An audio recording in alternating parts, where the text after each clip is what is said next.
نبئ عبادی انی انا الغفور الرحیم، کہ پیارے نبی صلی اللہ تعالی علیہ وآلہ وسلم آپ بندوں سے کہہ دیں، انہیں یہ خبر دے دیں میرے بندوں کو کہ میں بہت معاف کرنے والا ہوں، بڑا مہربان، میں بہت معاف کرنے والا ہوں، بڑا مہربان ہوں۔ فرمایا میرے بندوں سے آپ فرما دیں کہ میں بہت مہربان ہوں، بہت معاف کرنے والا ہوں۔ اللہ تبارک و تعالیٰ کے دو نام ہم کثرت سے سنتے ہیں، رحمان، رحیم، یہ اللہ کے صفاتی نام ہے۔ رحمان کی معنی اور رحیم کی معنی، اب رحمان بھی رحمت سے ہے اور رحیم بھی رحمت سے ہے، ہونا تو یہ چاہیے تھا ایک لفظ ہوتا، لیکن رحمان رحیم دو الگ الگ اللہ کے نام ہیں جن کا مادہ رحمت۔ رحمان کا مطلب علماء کرام نے فرمایا، رحمان تو اس ذات کو کہتے ہیں جو بن مانگے دینے والا، جو مانگا جائے وہ تو دیتا ہے، لیکن بہت ساری چیزیں اللہ سے نہیں مانگی جاتی، اللہ اپنے رحمت سے دے دیتا ہے۔ ہمارا پورا وجود ہم نے اللہ سے مانگا تو زندگی کے بہت سارے ایسے نعمتیں ہیں ہم اللہ سے مانگتے نہیں، اللہ تبارک و تعالی بغیر مانگے دے دیتا ہے، اسے کہتے ہیں رحمان۔ اور رحیم جو مانگا جائے وہ بھی عطا کرنے والا، اللہ سے جو مانگا جائے جو بندے کے لیے فائدے مند ہو، مصلحت دینے میں ہو، اللہ ضرور دیتا۔ رحمتوں کے خزانے اللہ کے پاس، اور ایک رحمان کا مطلب، رحیم کا مطلب علماء کرام فرماتے ہیں رحمان وہ جس کے پاس رحمتوں کے خزانے ہیں۔ رحمان اس ذات کو کہتے ہیں کہ جس کے پاس رحمتوں کے خزانے ہیں، اور رحیم ان رحمتوں کے خزانوں میں سے خرچ کرنے والا، رحمتیں دینے والا۔ اب اس کو اس طرح سمجھے کہ ایک آدمی کے پاس مال ہے، مالدار ہے، یہ ایک خوبی ہے، یہ ایک صفت ہے، اور ایک آدمی مالدار بھی ہے اور خرچ کرنے والا بھی ہے، یہ بڑی خوبی ہے، دوسری خوبی ہے، سخی بھی ہے۔ تو مال والا ہونا یہ ایک خوبی، لیکن مال کو خرچ کرنے والا یہ دوسری خوبی اور بڑی خوبی، الگ الگ خوبیاں۔ بعض لوگ مالدار ہوتے ہیں لیکن خرچ کرنے کا وہ حوصلہ نہیں ہوتا، اور بعض غریب آدمی سخی ہوتا ہے دل سے، اس کے بعد خرچ کرنے کی نہیں ہوتا لیکن جو ہوتا ہے وہ کرتا ہے۔ تو مال والا ہونا یہ ایک الگ چیز، اور مال کا خرچ کرنے والا، مال کو خرچ کرنے والا، اللہ کے نام پر دینے والا، یہ دوسری خوبی ہے۔ اس لیے فرمایا کہ بعض لوگ مالدار ہوتے ہیں، بعض لوگ مال کے چوکیدار ہوتے ہیں، جمع کرتے کرتے زندگی گزر جاتی ہے اور سارا کسی اور کے حوالے کر کے دنیا سے رخصت ہو جاتی ہے۔ تو یہ ایک چیز ہے۔ اسی طریقے سے اللہ کے پاس رحمتوں کے خزانے تو ہے، وَإِن مِّن شَيْءٍ إِلَّا عِندَنَا خَزَائِنُ، لیکن اللہ پھر ان خزانوں میں سے خرچ کرنے والے بھی۔ قرآن کریم میں اللہ تبارک و تعالیٰ نے حضرت انسان کو اپنی نعمت یاد دلائی، فرمایا أَلَمْ نَجْعَل لَّهُ عَيْنَيْنِ، اے انسان کیا ہم نے تجھے دو آنکھیں نہیں دی، وَلِسَانًا وَشَفَتَيْنِ، تجھے بولنے کے لیے زبان نہیں دی، دیکھنے کے لیے دو آنکھیں نہیں دی، یہ اللہ ہم سب سے فرما رہے۔ وَهَدَيْنَاهُ النَّجْدَيْنِ، اور تمہیں ہم نے دونوں راستے واضح کر کے نہیں بتا دی، یہ حق کا راستہ ہے، یہ غلط راستہ ہے، یہ صحیح ہے، یہ باطل ہے، یہ جنت والا راستہ، یہ جہنم، کھول کھول کر وضاحت کے ساتھ اللہ تبارک و تعالیٰ یہ بات ارشاد کرے۔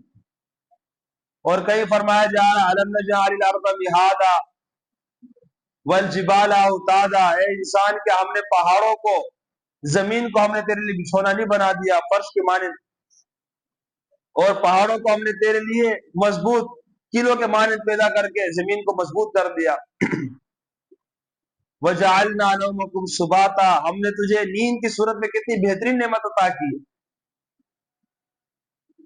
اور کہیں فرمایا جا رہا أَلَمْ نَخْلُقكُم مِّن مَّاءٍ مَّهِينٍ، اے انسان کیا ہم نے تجھے ایک ذلیل قطرے سے پیدا نہیں کیا، ایک حقیر سے قطرے سے انسان نہیں بنایا.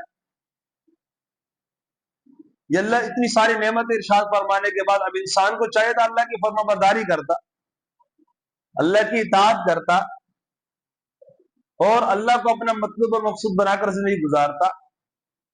زندگی میں یہ فکر کرتا، یہ کوشش کرتا کہ اللہ کی حکم اور مرضی کے خلاف کوئی کام نہ ہو.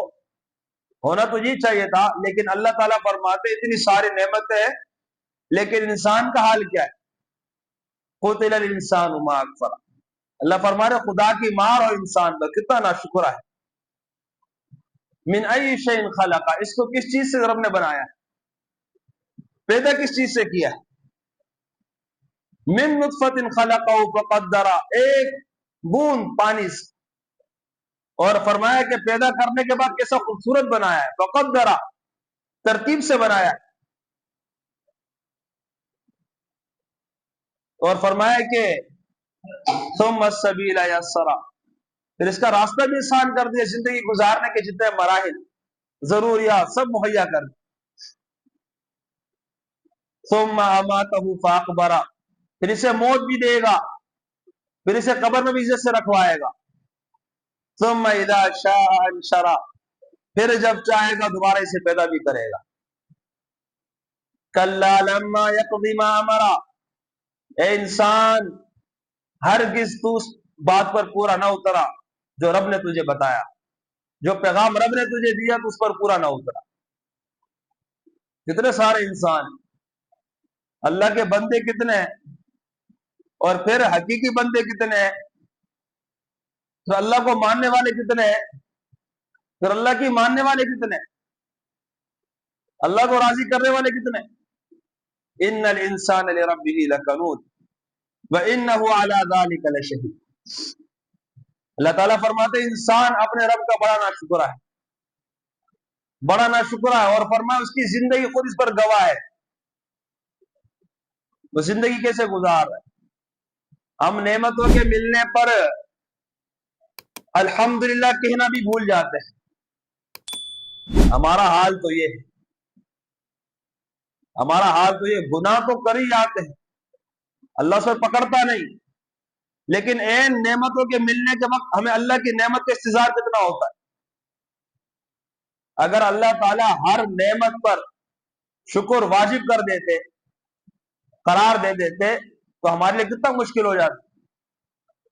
لیکن اللہ تبارک و تعالی نے بندوں کو اختیار دیا ہے اور فرمایا بس دل سے اللہ کی نعمتوں کو تسلیم کر لو، اور اس کی تصویر یہ ہے کہ تمہاری زندگی میں اللہ کی اطاعت.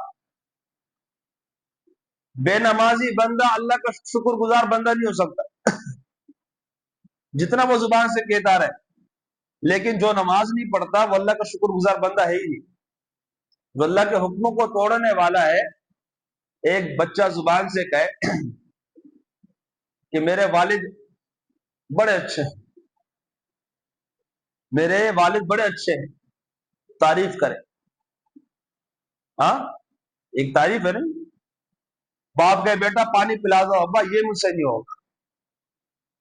ہر کوئی کہے گا یار یہ بڑا نافرمان ہے، یہ نافرمان لڑکا.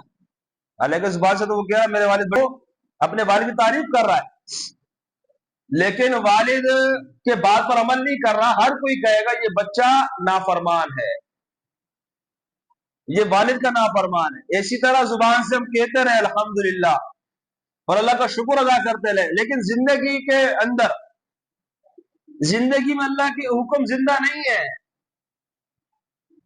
خوشی غمی کے موقع پر اللہ کی رضا کو ہم نہیں دیکھتے تو ہم اللہ کے شکر گزار بندے نہیں ہو سکتے. اللہ کے شکر گزار بندے وہی ہیں جو اللہ کے حقوق کو پورا کرنے والے ہیں. شکر کی اصل تعبیر یہ ہے کہ بندہ منعم حقیقی کو ناراض نہ کرے. اللہ کو ناراض نہ کرے. وہ رب جو ہم سے بڑا پیار کرنے والا، وہ رب جو ہم سے بڑی محبت کرنے والا ہے، وہ رب جو ہم پہ سب سے زیادہ مہربان ہے، وہ رب جو 70 ماؤں سے زیادہ اپنے بندوں کو چاہنے والا ہے، اور اس کی چاہت ہمیں نظر آتی ہے کہ بچپن سے لے کر اب تک کیسے نواز رہا ہے. ہم نے اللہ کا شکر کتنا ادا کیا، ہم نے اللہ کی فرما برداری زندگی کے اندر کتنی اس کو ترجیح دی، اللہ کی فرما برداری کو کتنی ترجیح دی ہم نے. لیکن اللہ کی نعمتیں ہیں جو صبح شام ہم پر ہو رہی ہے، بارش کی طرح برس رہی. اگر ایسا ہوتا ایک نافرمانی پر ایک نعمت لے لی جائے گی تو ہم سب آپ کیا حال ہوتے؟ بہت سارے اندھے بیٹھے ہوتے، بہت سارے بہرے بیٹھے ہوتے، بہت سارے گونگے بیٹھے ہوتے، کوئی دانتوں کی نعمت سے محروم ہوتا، کوئی ہاتھ کی نعمت سے محروم ہوتا، کوئی پاؤں کی نعمت سے محروم ہوتا. جسم تو ایک لاکھوں نعمتوں کا مجسمہ ہے نا. اگر ہر گناہ پر ہم سے نعمت لی جاتی تو ہم آپ اور سب دنیا کے اندر لوگ معذور ہوتے اور پتہ نہیں کیا سے کیا ہوتے. لیکن یہ اللہ کا کرم ہے، یہ اللہ کا فضل ہے کہ اللہ تعالیٰ کوئی پکڑتا نہیں. مہربان جو ہے نا، رحمان جو ہے، وہ حدیث کے اندر آتا ہے اللہ تبارک و تعالی نے اپنی رحمت کے 100 حصے فرمائے. 100 حصے فرمایا، ایک حصہ اللہ تبارک و تعالی نے تمام مخلوقات کو تقسیم کر دیا. حضرت آدم علیہ السلام سے لے کر قیامت تک جتنے انسان پیدا ہوں گے، جتنے جنات آ رہے ہیں شروع سے آج تک قیامت تک پیدا ہوں گے، اور فرمایا جتنے بہائم جانور ہیں، ایک شیر چیر پھاڑ کرنا جس کا مشغلہ ہے، وہ اپنے بچوں سے کتنا پیار کرتا ہے. اسی طریقے سے ہر چیز، مخلوقات جتنی ہے، جاندار جتنی ہے، پیارے نبی نے فرمایا اللہ کی ایک رحمت ہے جو اللہ نے ساری مخلوقات میں تقسیم فرمایا. اب بتائیں ہمارے حصے میں تو اس کا کھربوں حصہ آیا ہوگا، لیکن ہمیں اپنی اولاد سے کتنی محبت ہے. 99 حصے پیارے نبی نے فرمایا وَأَخَّرَ اللَّهُ 99 رَحْمَةً يَرْحَمُ بِهَا عِبَادَهُ يَوْمَ الْقِيَامَةِ، کہ اللہ تبارک و تعالی نے 99 حصے اپنے پاس رکھے، اور ان 99 حصے جو رحمتوں کے ہیں ان کی بنیاد پر قیامت کے دن اللہ اپنے بندوں پر رحم فرمائے. اللہ کی رحمت کو دیکھیں، ایک رحمت ساری مخلوقات میں تقسیم. اور ہم دیکھتے ہیں کوئی جانور اپنے بچے پہ پاؤں نہیں رکھتا، آپ کو جوکھوں میں ڈال دیتا ہے، تکلیف میں ڈال دیتا ہے، میرے بچے کو کچھ نہ ہو، اسے نقصان نہ ہو. یہ ایک رحمت کا کھربوا حصہ ہے، ایک رحمت کا کوئی کھربوا حصہ بنے گا. اللہ کے پاس ایسی 99 رحمتیں ہیں. آپ اندازہ کریں اللہ کتنے رحیم ہے اپنے بندوں کو، اور کتنا رحمت فرمانے والے، کتنے مہربان. یہ اسی مہربانی کی ایک جھلک ہے کہ ہم گناہ کرتے کرتے تھکتے نہیں، وہ رب نوازتے نوازتے نہیں تھکتا. اگر ہمارے گناہ ظاہر ہو جائے، ہمارے پاس کوئی بیٹھے نہیں، لوگ ہم سے نفرت کرنے لگے، ایک دوسرے سے گھن کھانے لگے، بو آنے لگے، یہ تو اللہ کی ستاری ہے، اللہ کی ستاری کی رحمت کا ستاری کا پردہ ہے ہمارے گناہوں پر. وہ ایک عارف کہنے لگا کہ میرے دوست، اگر کوئی تیری تعریف کرتا ہے، یہ تیری تعریف نہیں ہے، یہ اللہ تعالیٰ کی ستاری کی تعریف کرتا ہے. اگر کوئی تیری تعریف کرتا ہے، در حقیقت تیری تعریف نہیں کر رہا، یہ اللہ تعالیٰ تیرے پروردگار کی ستاری کی تعریف کر رہا ہے کہ اس نے تجھے چھپا رکھا ہے. اگر ہمارا باطن ظاہر ہو جائے ہمارے پاس تو کوئی بیٹھنے کے لیے تیار نہ، تو اللہ اپنے بندوں پر بڑے مہربان ہے۔ لیکن یہ مہربانی اللہ کی میرے بھائیوں دوستوں بزرگوں دنیا میں تو عام ہے، لیکن آخرت میں اپنے نیک بندوں کے لیے خاص ہے۔ یاد رکھنا، وہاں ایسا نہیں ہوگا کہ ہر ایک کے ساتھ مہربانی ہے، نہیں، خاص اپنے بندوں کے لیے، جو حقیقی بندے ہیں، جو مومن بندے ہیں، ان کے لیے رحمت خاص ہے۔ یہ تو گزر جائے گی، گزر گئی ہے، لیکن وہاں کی فکر ضروری ہے میرے بھائی دوستوں بزرگوں کہ اللہ کی رحمت جو خاص مومنین کے لیے، ہم ان میں شامل ہو جائیں، زندگی ایسی گزار لیں کہ اللہ کو ہم پر آخرت میں رحم آ جائے۔ اپنی سی کوشش کرتا رہے بندہ، انسان سے خطا ہوتی رہے گی۔ پیارے نبی صلی اللہ تعالی علیہ وسلم فرمایا کرتے تھے کلکم خطاؤن وخیر الخطائین التوابون، فرمایا سب کے سب گناہگار ہو، لیکن بہترین گناہگار جو اپنے گناہوں کی معافی مانگنے والے ہیں۔ یہ گناہگار اللہ کو پسند ہیں۔ وہ ایک بزرگ گزر رہے تھے، دو نوجوان آپس میں مباحثہ کر رہے تھے۔ ایک کہہ رہا تھا کہ اللہ کے وہ بندے اللہ کو پیارے ہیں جو گناہ کرتے ہی نہیں۔ دوسرا کہنے لگا کہ نہیں، وہ بندے اللہ کو پیارے ہیں جو گناہ تو کر لیتے ہیں لیکن فوراً اللہ سے توبہ کر لیتے۔ بزرگ گزر رہے تھے تو یہ آپس میں بحث و تکرار ہو رہی تھی، ان کو آواز دی کہ آپ ہمارا فیصلہ فرما دیں۔ میں کہتا ہوں کہ اللہ کو وہ پیارے جو گناہ کرتے ہی نہیں، یہ میرا دوست کہہ رہا ہے نہیں، جو گناہ تو کر لیتے ہیں لیکن گناہ زندگی میں رہنے نہیں دیتے، توبہ کر لیتے ہیں، پھر گناہ کر لیا پھر توبہ کر لی۔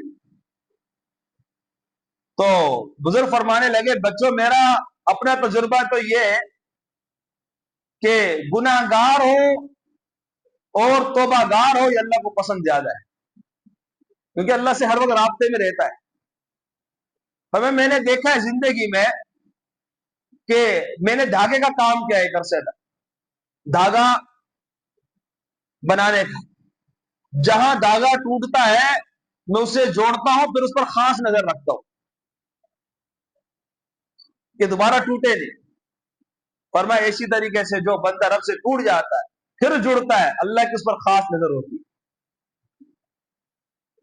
اللہ کی اس پر خاص نگاہ ہوتی ہے، وہ بندہ اللہ کو پیارا ہے۔ تو یہی پیارے نبی صلی اللہ تعالی وسلم کی یہ حدیث ہمیں بتاتی ہے کل بنی آدم خطاؤن وخیر الخطائین التوابون، فرمایا سب کے سب گناہگار ہوں لیکن بہترین گناہگار جو اللہ سے معافی مانگنے والے۔ ایک مرتبہ پیارے نبی صلی اللہ تعالی علیہ وسلم کی خدمت میں قیدی لائے گئے۔ اس زمانے کے اندر قیدی ہوتے تھے، جنگ ہوتی تو مسلمانوں کے ہاتھ کفار ہاتھ آئے تو انہیں قید کر لیا گیا۔ بہت سارے لوگ تھے، ان میں ایک عورت بھی تھی۔ جب اللہ کے رسول صلی اللہ تعالی علیہ وسلم کے سامنے لائے گئے تو آپ نے دیکھا ایک عورت ہے ان قیدیوں میں، وہ دیوانہ وار کبھی ادھر جا رہی ہے، کبھی اس لشکر کے دوسرے حصے میں جا رہی ہے، کسی چیز کی تلاش میں ہے۔ تھوڑی دیر بعد دیکھا اپنے بچے کو گود میں اٹھائے بھی لائے، وہ بچہ اس سے کھو گیا تھا، وہ آگے پیچھے ہو گیا تھا، اس کے پیچھے پریشان، نئی جگہ ہے، بچہ مجھ سے کہیں چلا نہ جائے۔ تو جیسے بچے کو لائی کوئی پرواہ نہیں، بچے کو چوم رہی ہے، پیار کر رہی ہے۔ پیار میں کیا ہوا تھا، تھوڑی دیر کے لیے بچھڑ گیا تھا،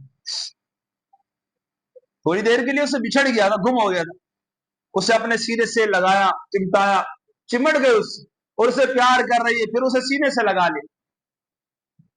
پیارے نبی صلی اللہ تعالی وسلم فرمایا، صحابہ کرام کی طرف توجہ فرمائی، آپ نے فرمایا اترون هذه المرأة طارحة ولدها في النار، کہ مجھے بتاؤ کہ یہ بچہ اگر آگ کی طرف جا رہا ہو یہ عورت جانے دے گی؟ اس کی تڑپ کیا ہوگی؟ اس کی فکر کیا ہوگی؟ یہ کتنی فکر کرے گی اس کو بچانے کی، جانے دے گی؟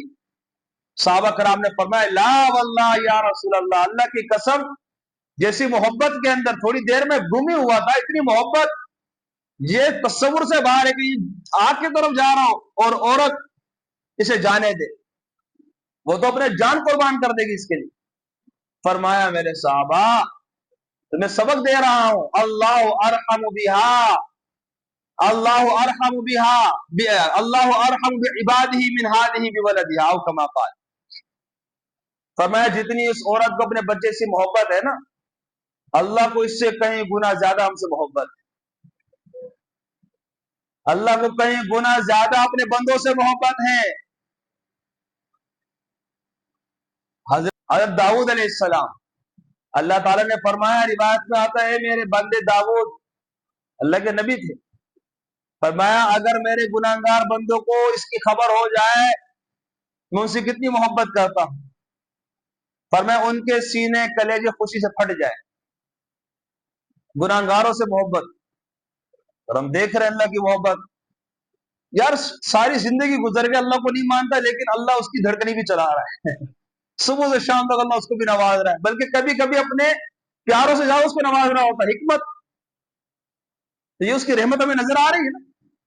فرمایا اگر میرے گناہگار بندوں کو پتہ چل جائے مجھے ان سے کتنی محبت ہے، ان کے سینے کلیجے خوشی سے پھٹ جائے، فرمایا میرے داؤد بندے گناہگاروں سے اتنی محبت ہے، اپنے نیک بندوں سے مجھے کتنی محبت ہوگی۔ میرے بھائیو دوستو بزرگوں، جو آیت میں نے تلاوت کی اللہ نے نہیں فرمایا آپ بتا دیں ان کو تمہارا رب بڑا معاف کرنے والا ہے، بڑا مہربان ہے۔ لیکن میرے بھائی دوستو بزرگوں، ہم چاہتے ہیں اللہ کی رحمت ہمیں آخرت میں بھی ملے، وہ خاص ایمان والوں کے لیے، اس کے لیے ضروری ہے زندگی ایسی گزاریں کہ وہاں اللہ کی رحمت ہمارا مقدر بن جائے، اللہ کو ہم سے پیار ہو جائے، ہم اللہ کے پیارے بن جائے۔ کریں گے نا سب انشاءاللہ کوشش؟ اللہ تعالیٰ مجھے اب سب کو ایسی زندگی گزارنے کی توفیق نصیب فرما دے کہ اللہ کے پیارے بن کر مرے، اللہ کے پیارے بن کر اللہ کے سامنے پیش۔ وآخر دعوانا الحمدللہ۔